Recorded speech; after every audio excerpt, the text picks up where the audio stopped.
Hey guys, so I'm well aware of the Citron report that got released of them shorting Palantir and them thinking that it's going to go down to $20.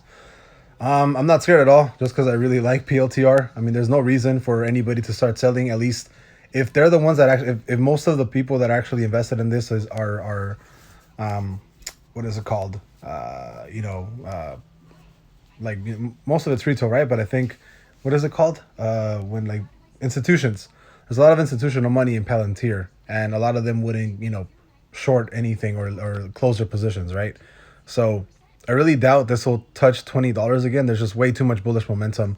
Worst case scenario, like I said on my TA, I do think worst case scenario, it's gonna go down to $24 and then rebound. I really doubt that it's gonna go down to $20. If anything, this is just kind of is Citron just kind of overlaying the fact that they want to position in Palantir and they want to get in a low price. And I really think this was kind of shady of them to bring out the report right now, because I feel like they've been doing that a lot. And I don't care about other companies, but at least for Palantir, like I really doubt that it's gonna go back to $20 or even $0. Like it's too much of a good company.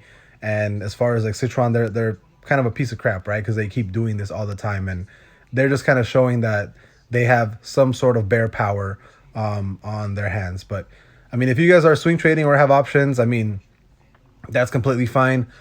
They're probably going to expire worthless today, unfortunately. But yeah, I don't think that we're going to head down to $20. Worst case scenario, we're at $24 and we rebound. If anything, I'm just going to be adding a whole bunch to my position because I fully expect us to be at new all-time highs in about a week or 2 weeks out.